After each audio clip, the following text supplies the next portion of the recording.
Concordia Station hung in the dark space between two star systems like a giant silver flower.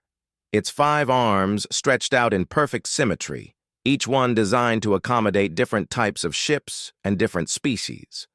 The central hub contained the diplomatic facilities where representatives from across the galaxy could meet in comfort and safety. Ambassador Velox stood at the observation deck of his bioship, watching more vessels arrive for the peace talks. His ship looked like a living thing because it was one. The Zephyrians had grown their vessels from modified coral that could survive in space. The walls pulsed gently with a faint blue light, and the air always smelled like ocean breeze. 47. Different species, his aide Kieran said softly. The Council really wants this conflict to end. Velox nodded, his translucent skin shimmering with nervous energy. They are afraid we will start a real war. Perhaps they are right to be afraid. Through the transparent walls of his ship, Velox could see the Corvan fleet arriving. Their dreadnoughts were the exact opposite of Zephyrian bioships. Dark metal hulls covered in weapon arrays, sharp angles that hurt to look at. Everything about them screamed violence and aggression. General Craxon's flagship was the largest of the Corvan vessels. The ship called Bloodclaw looked like it could cut other ships in half just by ramming them. Its hull was scarred from a dozen battles, and Craxon wore those scars like medals. At least the humans have not arrived yet, Kieran said, checking the arrival schedule. Perhaps they changed their minds. Inside the Bloodclaw, General Craxon was having similar thoughts. He stood on his bridge watching the graceful Zephyrian ships dock with barely a sound. Everything his people did was precise and efficient. Everything the Zephyrians did looked like dancing. 47 species, his weapons officer reported, including several that have never been involved in our dispute. They think we cannot solve our own problems, Craxon growled. They treat us like children who need supervision. The humans are not here yet, another officer said. Maybe they realize they are not qualified for this task. Craxon studied the intelligence files on humanity one more time. The species was new to the galaxy, primitive by most standards. They had only achieved faster-than-light travel recently, and their ships were small and weak compared to Corvan dreadnoughts. What could such a young species possibly teach the galaxy about diplomacy? In the main assembly hall of Concordia Station, delegates from dozens of species were taking their seats. The chamber was huge, with different sections designed for different types of beings. Some species needed water tanks. Others required specific atmospheric conditions. A few could not be in the same room as certain other species without protective barriers. Counselor Then floated near the center of the room, checking last-minute details. Everything had to be perfect for these talks. Too many previous attempts had failed because of small mistakes or cultural misunderstandings. The Zephyrians are in Section 7, her assistant reported. The Corvans in Section 12. Maximum. Distance between them as requested. Good. And the humans? No word yet. Their ship should arrive within the hour. At the edge of known space, the UES Harmony dropped out of faster-than-light travel with a flash of twisted starlight. Captain Morrison felt the familiar lurch in his stomach as the ship returned to normal space. Human FTL technology was effective but not gentle. Concordia Station on sensors, reported Lieutenant Danny Webb from the navigation console. Distance, 12 million kilometers. Morrison studied the massive structure on his main screen. It was beautiful in an alien way, nothing like the functional space stations that humans built. That's bigger than anything we have back home. Picking up a lot of ship traffic, Webb continued. I count over 200 vessels in the area. Dr. Patterson looked up from her notes. 200? The briefing said this was supposed to be a small mediation session. Apparently word got out. Ambassador Sullivan said dryly. Half the galaxy is here to watch us either succeed or fail spectacularly. Commander Walsh was studying the tactical display. Most of those ships are just observers, but the Corvan fleet is heavily armed. dreadnought-class vessels with enough firepower to level a planet. The Zephyrians brought bioships, Morrison observed. Never seen anything like those before. They grow their ships instead of building them, Patterson explained. It fits their culture. They prefer organic solutions to technological ones, Orison. Opened a communication channel to Concordia Station. Concordia Control, this is UES Harmony requesting permission to dock. The response came immediately in perfect Earth English. UES Harmony, you are cleared for docking at Port 17. Welcome to Concordia Station. As the Harmony approached the station, proximity alarms began sounding throughout the massive structure. Human, faster-than-light travel created unique, spatial distortions that most alien sensors interpreted as dangerous energy buildup. "What is that alarm?" asked Counselor Thin, floating quickly to the control center. "Unknown energy signature," the station's AI reported. "Consistent with high energy, weapon discharge or antimatter containment failure." "From which ship?" "The human vessel, UES Harmony." Then felt a chill run through her small body. "Are they attacking us?" "Negative.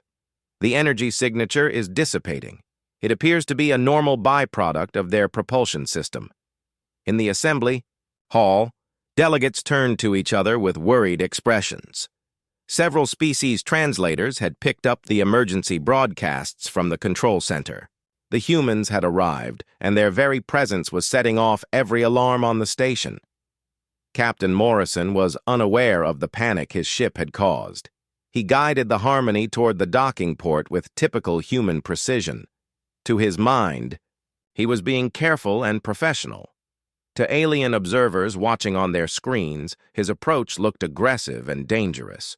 The human ship moved faster than most species considered safe in a crowded space environment. Morrison's piloting style was direct and efficient, but aliens who had evolved from prey species saw predatory confidence in every maneuver. "They are coming in too fast," whispered Yorth from the Centauri Federation, his 4 eyes tracking the human ship. "Their ship design is very aggressive," added another delegate. "Look at all those weapon hardpoints." What they were seeing as weapons were actually sensor arrays and communication equipment, but human engineering favored function over form. The Harmony looked dangerous because humans built their ships to survive in a hostile universe. As the ship docked with a solid clang that vibrated through the station's hull, conversation stopped throughout Concordia. Most galactic species docked, with gentle precision that barely registered on the station's sensors. The humans had just announced their arrival to everyone within 100 kilometers. In the docking bay, station personnel watched nervously as the human airlock cycled open. What would these creatures look like in person? The intelligence files had images, but seeing an alien species for the first time was always unsettling. Captain Morrison stepped through the airlock first, his uniform crisp and his bearing confident. He was not particularly large by human standards, but his binocular eyes moved constantly, scanning for threats and assessing his environment. To prey species, this looked like a predator marking territory. Dr. Patterson followed, carrying her research tablets and moving with quick efficiency. Her direct gaze and purposeful stride made several alien observers step back involuntarily. Ambassador Sullivan emerged next, her diplomatic smile exposing white teeth that looked very sharp to herbivorous species. What humans considered a friendly expression looked like a threat display to most of the galaxy. Commander Walsh came last, his military bearing unmistakable even in civilian clothes. His presence seemed to fill the docking bay, and several security guards found themselves checking their weapons without knowing why. "Welcome to Concordia Station," said Port Director Meln, a tall, crystalline being who spoke through harmonic vibrations. "I am here to escort you to the assembly hall." "Thank you," Morrison replied, his voice carrying clearly through the vast space. Human vocal cords were designed for communication across long distances, and his words seemed to echo with more authority than he intended. As the human delegation followed Director Meln through the station's corridors, they passed dozens of alien beings who stopped to stare. Some pretended to be busy with other tasks, but their attention was clearly focused on the newcomers. "They seem nervous," Patterson observed quietly. "First time seeing humans in person," Sullivan replied. "We probably look as strange to them as they do to us." What the humans did not realize was that they looked far more dangerous than strange. Their confident movement, direct gazes, and obvious physical capability marked them as apex predators to species who had evolved very different survival strategies. By the time they reached the assembly hall, word of their arrival had spread throughout the station. The humans were here, and they looked exactly like the kind of species that could solve the Zephyrian-Corvan conflict through simple, direct methods that no one wanted to think about too carefully. As the doors to the assembly hall opened and the human delegation stepped inside, 200 alien minds reached the same conclusion at the same moment.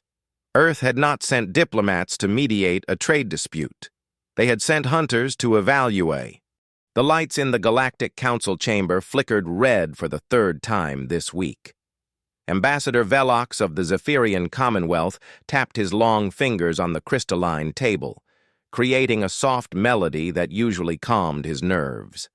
Today, nothing worked.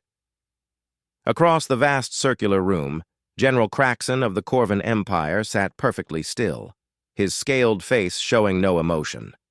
The silence between them had lasted 2 years, 4 months, and 16 days. "This is getting nowhere," muttered Counselor Then from her floating chair. The small blue creature had been mediating disputes for over 50 years, but this one made her want to retire. They won't even look at each other anymore. The trade war had started small, a few shipping routes through contested space, some mining rights on dead planets nobody cared about. But like most small things between proud species, it had grown into something huge and dangerous. Now both sides had warships patrolling the outer rim, weapons charged, waiting for someone to make the first mistake. Ambassador Velox finally spoke. His voice was like wind chimes in a gentle breeze. "The Corvans took 3 more systems last week. Our merchant ships cannot travel safely through their space. This cannot continue." General Craxon's reply came as a low growl.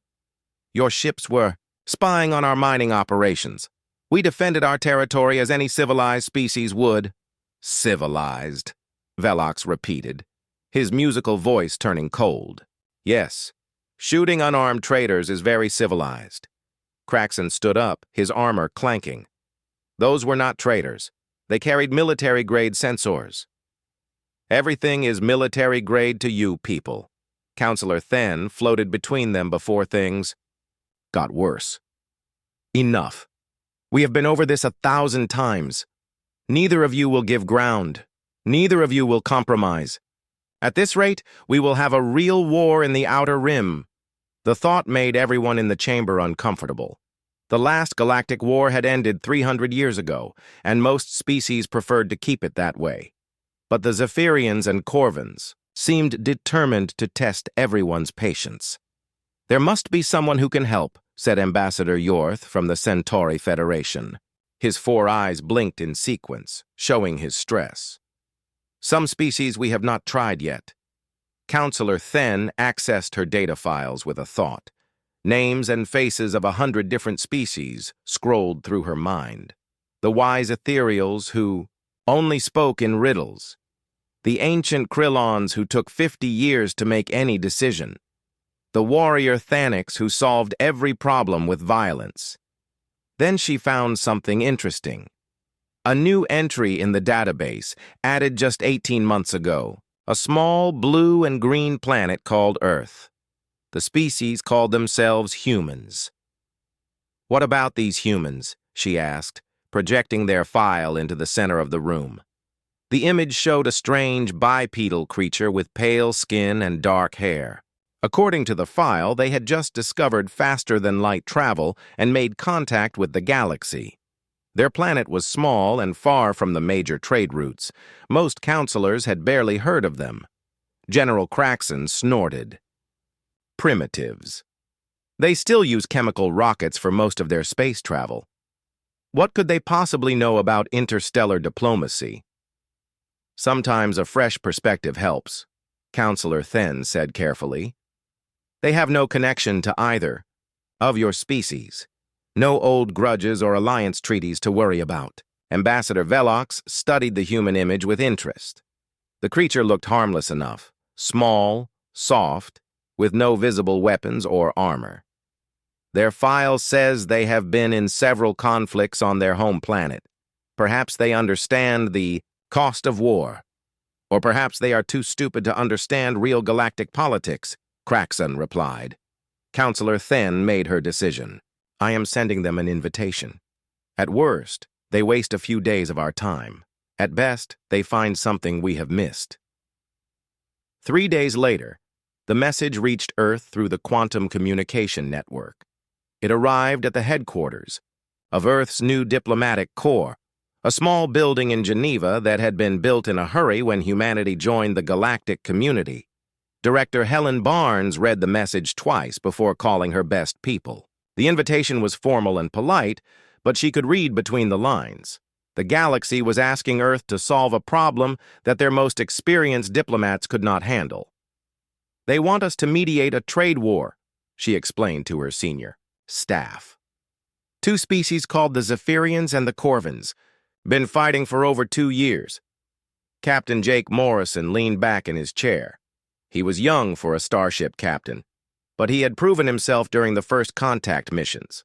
His ship, the UES Harmony, was one of only 3 vessels capable of interstellar travel that Earth possessed. What do we know about these species? Asked Dr. Lisa Patterson. She was Earth's only xenopsychologist, having invented the field when humanity learned they were not alone. Her job was to understand how alien minds worked. Director Barnes brought up the files on her screen. The Zephyrians are pacifists, tall, thin, very artistic. They have never fought a real war in their recorded history. The Corvins are the opposite. Military culture, honor-based society, lots of internal conflicts that they solve with duels. Commander Ryan Walsh whistled softly. He had been a Marine before joining the diplomatic corps. Sounds like they picked 2 species that could not be more different. That might be why they are fighting, Dr. Patterson said thoughtfully. Different values, different ways of thinking. The Zephyrians probably see the Corvins as violent barbarians. The Corvins probably see the Zephyrians as weak cowards. Ambassador Kate Sullivan had been quiet during the briefing. She was Earth's most experienced diplomat, having handled the first contact negotiations that got humanity into the Galactic Council. Now she spoke up. Why do they want us? Earth has been part of the galaxy for less than 2 years. We have no experience with interstellar politics, Director Barnes smiled. According to the message, they think our simple worldview might help where sophisticated diplomacy has failed. Simple worldview, Morrison repeated. That sounds almost insulting. It probably is, Sullivan agreed. But they are desperate enough to ask for help from the new species on the block. That tells us how serious this situation has become. Dr. Patterson was already making notes on her tablet. I will need detailed psychological profiles of both species, cultural information, historical conflicts, social structures. I want tactical data, too, Walsh added. Ship counts, weapon systems, defensive positions. If this goes bad, I want to know what we might be walking into. Morrison stood up. How long do we have to prepare? The peace talks are scheduled for next week on Concordia Station, Barnes replied. It's a neutral facility in the DMZ between their territories. Next week? Sullivan looked surprised. That's not much time to prepare for something this complex. The galaxy does not seem to think we need much preparation, Barnes said dryly. After all, we have a simple worldview. Over the next few days, the human team worked around the clock.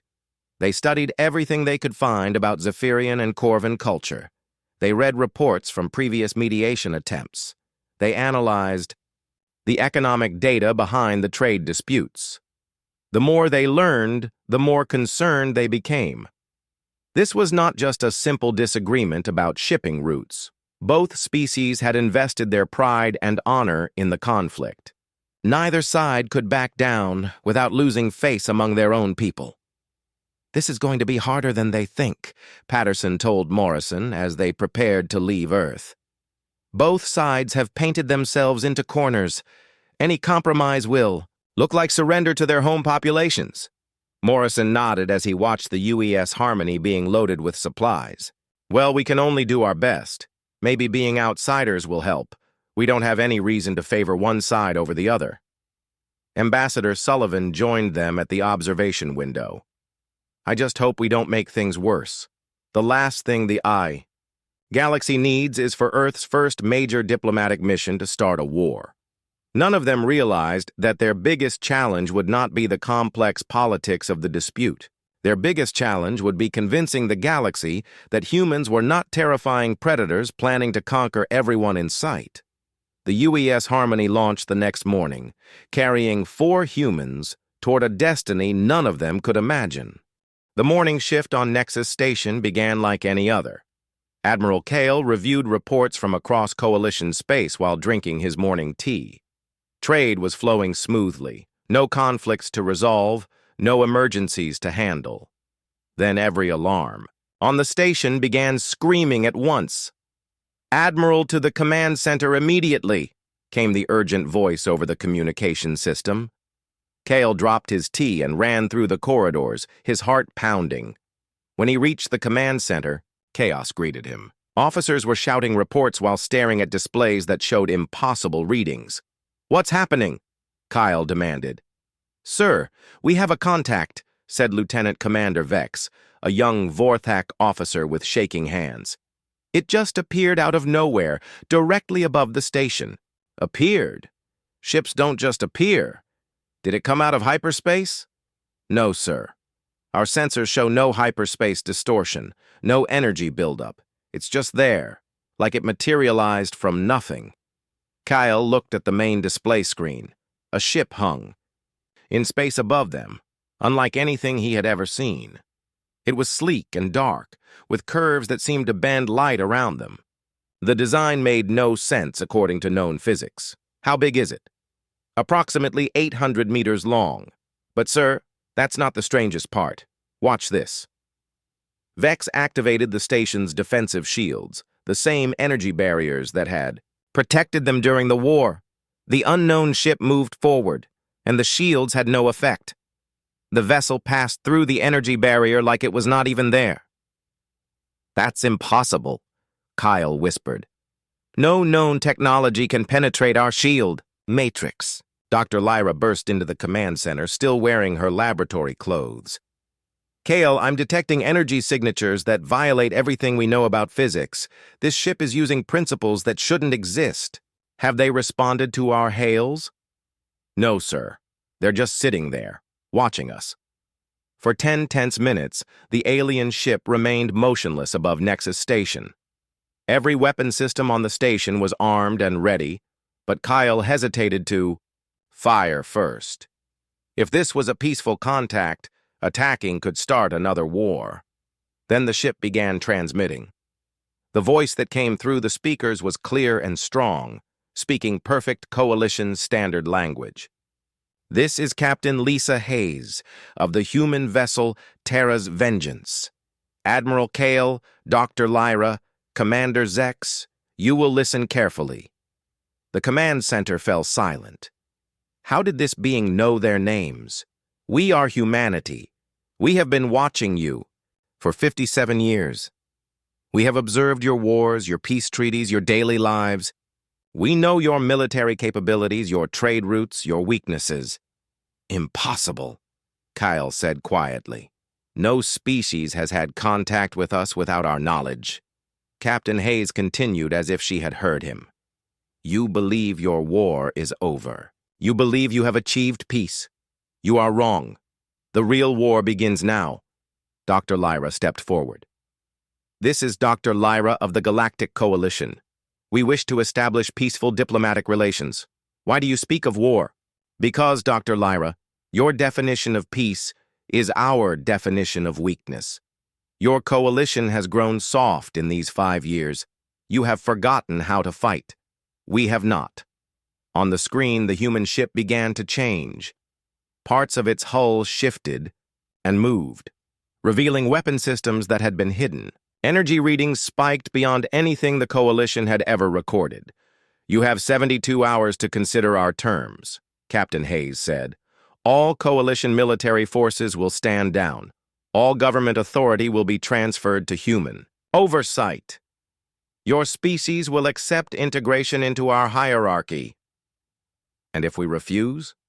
Admiral Kyle asked, though he already feared the answer. Then you will learn why humanity survived when others did not. You will learn why we spent 50 years preparing instead of celebrating. You will learn that peace is not the absence of war, it is the total dominance of the victor. The transmission ended, leaving the command center in stunned silence. Across the galaxy, similar scenes played out on every major coalition station and planet. Human ships appeared without warning above Altair Prime, Krek's homeworld, and the Vorthak technology centers. Each ship delivered the same message. Each ship demonstrated the same impossible technology. On Earth, General Carter watched reports, flowing in from observation teams throughout coalition space. Every major military installation was now under human surveillance. Every government building had human ships positioned overhead. Status of Phase 2? Carter asked Colonel Davis. All contact teams report successful delivery of ultimatum. Coalition. Forces are confused and scared. Their weapon systems cannot lock onto our ships. Any signs of organized resistance? Admiral Kale has called an emergency session of the Coalition Defense Council. They're trying to coordinate a response, but our intelligence suggests they have no idea how to fight an enemy they cannot understand. Carter nodded. Captain Hayes? Standing by for your orders, sir. On the main screen, Captain Hayes appeared, from the bridge of Terra's vengeance. She was a woman in her 40s with short blonde hair and cold blue eyes. Her uniform was simple but carried symbols of authority that spoke of years of command experience. Captain, how are they responding to our demonstration? As expected, General. They're afraid, but not yet ready to surrender. Admiral Kale thinks he can negotiate. Dr. Lyra believes this is some kind of scientific phenomenon she can explain. Commander Zex wants to fight.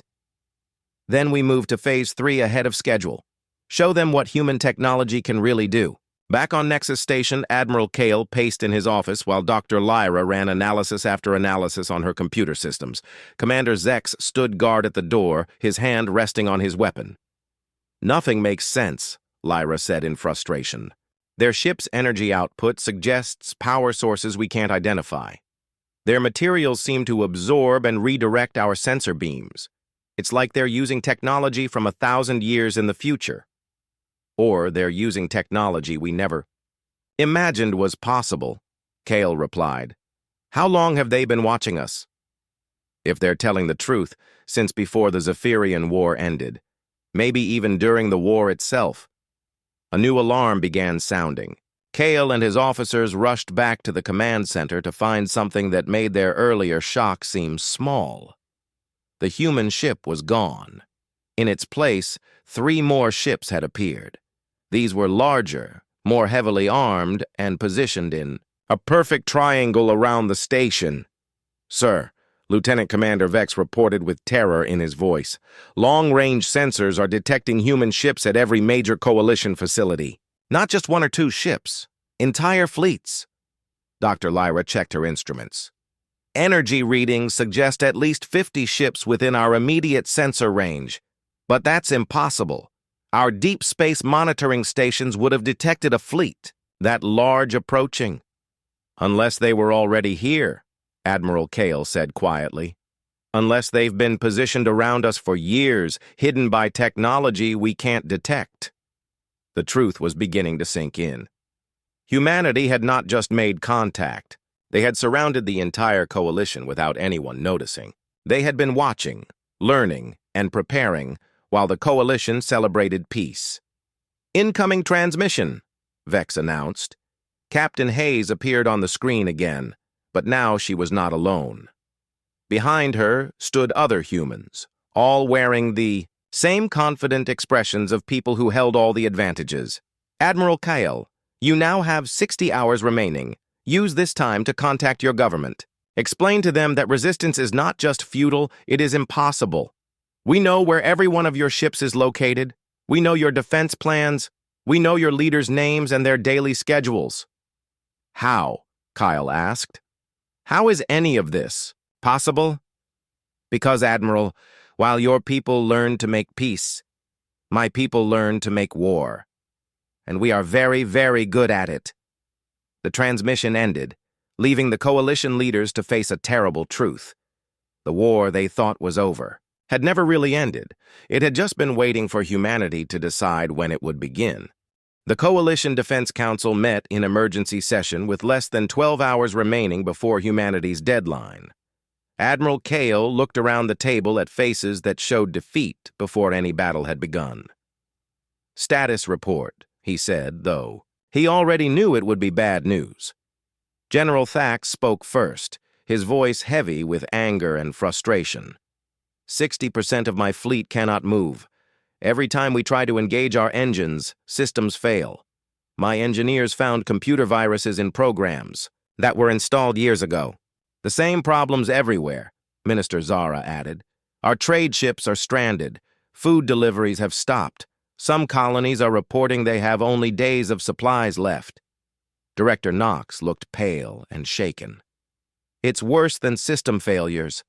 The humans have been inside our computer network since before the peace treaty. They have access to everything: government records, military plans, even personal communications." Dr. Lyra activated her datapad with trembling fingers. "I've been analyzing their capabilities. They're not just technologically superior. They think differently than we do. Every move they make serves multiple purposes." "What do you mean?" Kyle asked. "When they stop our food shipments, they create hunger and fear among our people. When they shut down communication systems, they isolate our leaders from each other. When they disable our ships, they prove we cannot defend ourselves. Each action makes us weaker while making them look stronger." Admiral Kale stood and walked to the large window overlooking space. 3 human ships hung motionless outside, dark and threatening. "They're not trying to conquer us. They're trying to break us." "It's working," General Thax admitted quietly. "My warriors are trained to fight enemies they can see and touch. How do we fight an enemy that controls our own systems?" Before anyone could answer, alarms began sounding throughout the station. Emergency lights flashed red as automated voices announced a station-wide alert. "Hull breach in Section 7, Lieutenant Commander Vex reported from the command center. "Wait, that's impossible. There's no breach. The systems are reporting false emergencies." More alarms joined the first. Fire suppression systems activated. In empty corridors, gravity generators fluctuated in residential areas. Life support systems began cycling randomly. "They're inside our station," Dr. Lyra whispered. "They're controlling our own computers." Captain Hayes appeared on every screen throughout Nexus Station. Her image was broadcast to sleeping quarters, dining areas, even maintenance tunnels. No one could escape her message. "Citizens of the Coalition," she began, her voice calm and confident. "By now you understand that your leaders cannot protect you. Your military cannot move. Your government cannot communicate. Your lives depend entirely on human mercy." On the planet Altair Prime, Minister Zara's image appeared on public screens in the capital city, but she was not speaking. Instead, recordings played of her private conversations expressing doubt about coalition military strength. "Your leaders knew they were vulnerable," Captain Hayes continued. "They knew their peace was fragile, but they chose to ignore the danger rather than prepare for it." Similar broadcasts played throughout coalition space. On the Krek's homeworld, citizens heard recordings of General Thax admitting his forces were unprepared for advanced technology. On Vorthak research stations, scientists listened to Director Knox expressing concerns about coalition computer security. The humans were not just demonstrating their power, they were destroying trust between coalition leaders and their people. Colonel Ben Foster led the next phase of the human plan from his position aboard the stealth ship Silent Thunder. His target was not a military base or government building. It was something much more important to the coalition's survival. Target acquired, reported his weapons officer, Lieutenant Laura Kim. The main power generation facility for the Altair system. Remember the mission parameters, Ben said. We don't destroy it. We take control of it. The human ship approached the massive energy station that provided power to 12 planets and 47 space installations. Coalition forces guarded it heavily, but their weapons could not target what their sensors could not properly detect. Initiating electronic warfare protocols, announced technical specialist Dave Chen. I'm accessing their control systems now. Within minutes, the power station's operations transferred to human control. Lights dimmed across the Altair system as electricity was redirected according to human priorities. Phase 1 complete, Ben reported to Earth Command. We now control power. Distribution for the entire system. Excellent work, General Carter replied. Begin Phase 2. Show them what happens when they resist. On Altair Prime, the Capitol building lost power completely. Government communication centers went dark. Military command posts found themselves operating on emergency power only. But the human-controlled power station continued supplying electricity to hospitals, schools, and residential areas. The message was clear. Humans could destroy the coalition government while protecting coalition civilians. Similar operations began throughout coalition space. Human teams took control of water processing plants, food distribution centers, and transportation networks. In every case, they maintained services to civilian populations while cutting off government and military facilities. Dr. Lyra watched the reports flooding in and finally understood the full scope of what they faced. They're not conquering us, she told Admiral Kyle. They're replacing us. What do you mean? Look at the pattern. They disable our government functions but keep civilian services running. They control our military but don't attack our people. They're proving that human management works better than coalition leadership. Admiral Kale felt a chill run through his body. They want our people to welcome them. Exactly. When the deadline expires, our citizens won't see this as invasion. They'll see it as liberation from leaders who couldn't protect them. On Earth, General Carter reviewed reports from across the galaxy. Operation Mindbreak was proceeding perfectly. Coalition resistance was crumbling not through destruction, but through demonstration of human superiority in every aspect of civilization management. Status of Phase 3? He asked Colonel Davis.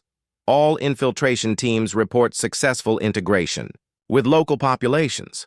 Our agents have been providing aid and assistance while coalition authorities struggle with system failures. And civilian response? Positive in most areas. When coalition food supplies stopped moving, our teams stepped in with emergency rations. When coalition communication networks failed, we provided alternative systems. People are beginning to ask why their own government cannot solve these problems. Perfect. Captain Hayes, are you ready for the final demonstration? On the bridge of Terra's vengeance, Captain Hayes smiled. Ready and waiting, General. The coalition leadership still thinks this is about military conquest. Time to show them what human victory really looks like. With 2 hours left before the deadline, Admiral Kale made a desperate decision. He ordered all remaining coalition forces to converge on Nexus Station for a final stand. If we're going to lose, he told General Thax, at least we'll lose fighting. But when coalition ships tried to move toward the station, they found their navigation systems had been reprogrammed. Instead of converging for battle, the ships began spreading out across the galaxy in a perfect defensive formation. What's happening? General Thax demanded from his flagship. The humans are positioning our ships for us, Dr. Lyra realized. They're showing us how military forces should be deployed for maximum effectiveness. Even in their moment of greatest resistance, the coalition was being taught lessons in strategy by an enemy who controlled their every move. Incoming transmission, Lieutenant Commander Vex announced. It's Captain Hayes. The human captain appeared on screen, but now she was not alone. Behind her stood representatives from every coalition species, but these were not prisoners. They were humans who had been living among the coalition for years, disguised as aliens. Admiral Kale, Captain Hayes said, meet your neighbors. Some of them have been your friends for years. Others have been your advisors. All of them have been human agents preparing for this moment. The truth hit Admiral Kale like a physical blow. The coalition had not just been observed by humanity. It had been guided by human influence for decades without anyone realizing it. The deadline expires in 1 hour, Captain Hayes continued. Your choice is simple. Accept human leadership and continue living in the peaceful galaxy we helped you build. Or resist. And learn what your civilization looks like when humans stop maintaining it. Admiral Kyle looked around at his fellow leaders and saw the same realization in their eyes. They had already lost this war before it began. The only question now was whether they would admit it. The fourth day brought a message that changed everything. Commander Noltek had authorized access to classified coalition files. The cadets would now see footage that few beings in the galaxy had ever witnessed. These were recordings made during humanity's first contact with the coalition. Vexhai entered the viewing chamber with trembling hands. His crystal skin had lost much of its natural shine over the past few days. Kretok slithered behind him, his scales a sickly yellow color that spoke of deep fear. Humdar's normally proud posture was slumped with dread. Zilara barely glowed at all, her light patterns dim with anxiety. Today we see how humans behaved when they first met us, Vexhai said quietly. Perhaps they were different then. Perhaps contact with civilization changed them. They activated the viewing system with their new security codes. The classified files appeared before them. The list was shorter than previous days, but each file was marked with the highest security classifications. These recordings had been made by coalition observers during the initial contact period. The first file was labeled Yellowstone Incident. The cadets selected it, hoping to see a normal first contact scenario. The chamber transformed around them. They found themselves looking at a mountainous region covered with forests. It seemed peaceful and beautiful. This is nice, Zilara said hopefully. Maybe this will not be as bad as the war footage. A coalition survey ship appeared in the sky, above them. It was a standard research vessel, unarmed and clearly marked with peaceful symbols. The ship carried navigator Thelmos, a Zentari like Vexhai, along with a small crew of scientists from various species. What could go wrong with a simple survey mission? Kretok wondered aloud. They watched as the ship experienced technical difficulties. Systems began failing one by one. The crew tried to fix the problems, but the ship was falling toward the planet's surface. It crashed in a remote forest area, far from any human settlements. This happens sometimes, Humdar said. Mechanical failures are part of space travel. The humans will probably send a rescue team. The cadets expected to see a few humans arrive to help the crashed aliens, maybe a small medical team or some local authorities. What they saw instead made their blood freeze. Within hours, the crash site was surrounded by thousands of human soldiers. Military vehicles arrived from all directions. Aircraft filled the sky. The entire area was sealed off by armed forces, led by General Patricia Moore and Admiral Robert King. This is not a rescue operation, Vexhai said in shock. This is a military invasion response. The humans treated the crashed ship as if it was an enemy landing. They approached with weapons ready. They scanned every piece of equipment with suspicious devices. They took detailed photographs of everything. When they finally found the injured crew members, the humans surrounded them with armed guards. They are treating our people like prisoners, Kretok observed, his scales turning a darker shade of fear. The Coalition crew clearly needs medical help, but the humans are interrogating them. But worse was yet to come. The cadets watched, in horror, as human scientists like Dr. Kevin Adams and Dr. Michelle Turner began dismantling the crashed ship. They removed every component. They analyzed every system. They reverse-engineered technology that had taken Coalition species centuries to develop. "They are stealing our technology," Zilara whispered. "During a rescue operation, they are committing theft." Within days, human engineers had figured out how Coalition power systems worked. They understood the principles behind Coalition shields. They learned how Coalition weapons functioned. The humans treated First Contact as an intelligence gathering. "Opportunity. Look at this." Humdar pointed to footage of human military leaders meeting in a secure facility.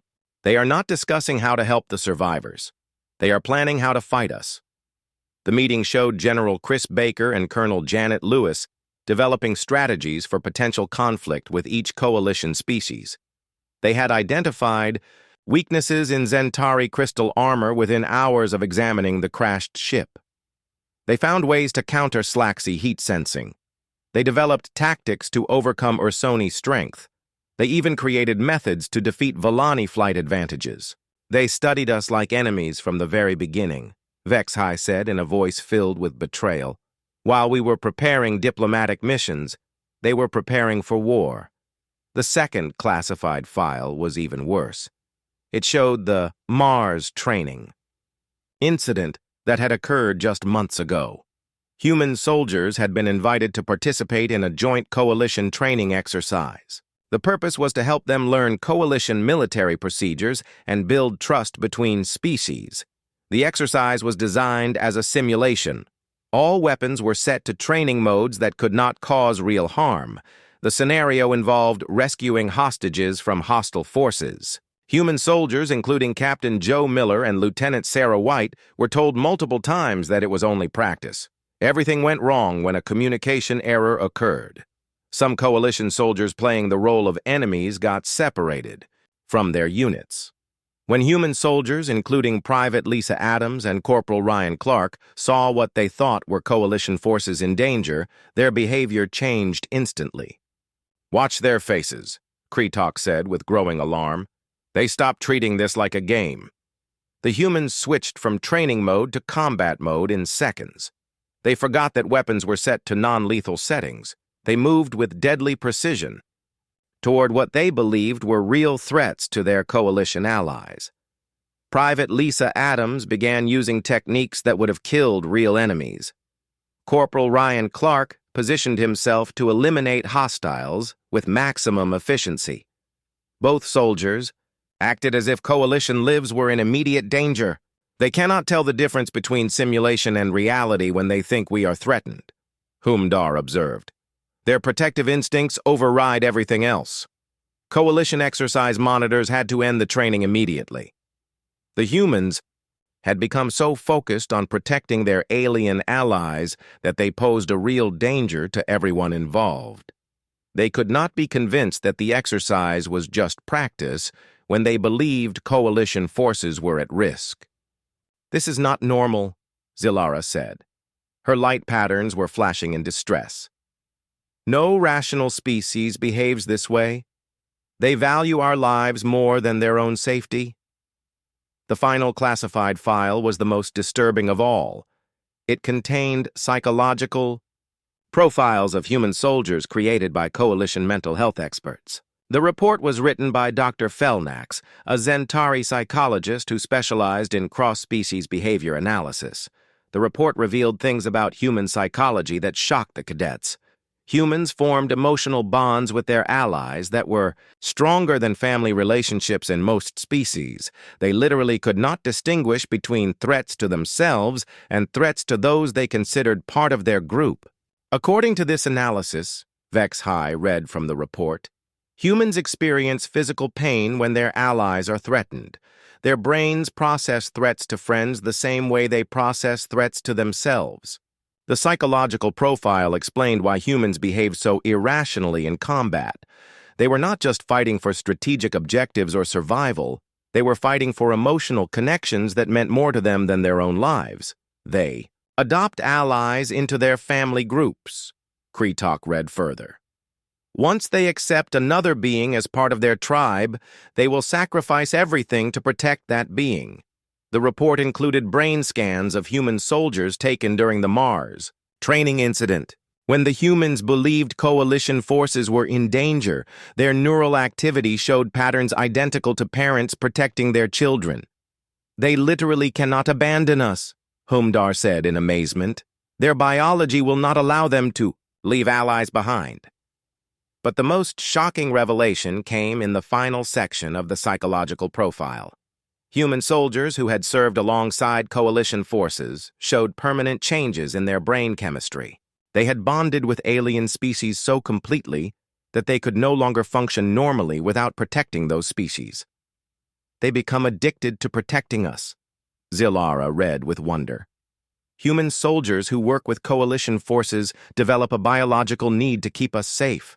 The classified files ended with a recommendation from Dr. Felnax. He suggested that humans should never be deployed without coalition allies present. Isolated human forces became unstable and aggressive, but humans serving alongside other species became incredibly effective protectors. As the viewing session ended, the 4 cadets sat in stunned silence. They had expected to discover that humans were dangerous enemies. Instead, they learned that humans were dangerous allies. So dangerous that they could not be controlled when they believed their friends were threatened. "What have we gotten ourselves into?" Kretok asked quietly. "I think," Vexhai said slowly, "we have found the most loyal species in the galaxy, and that terrifies me more than any weapon." They left the viewing chamber that day with a completely different understanding of humans. These beings were not just capable warriors. They were creatures who would literally die rather than abandon their allies. And once they considered someone a friend, nothing in the universe could make them stop protecting that person. Tomorrow they would have to present their findings to the Academy leadership. But tonight, each of them struggled.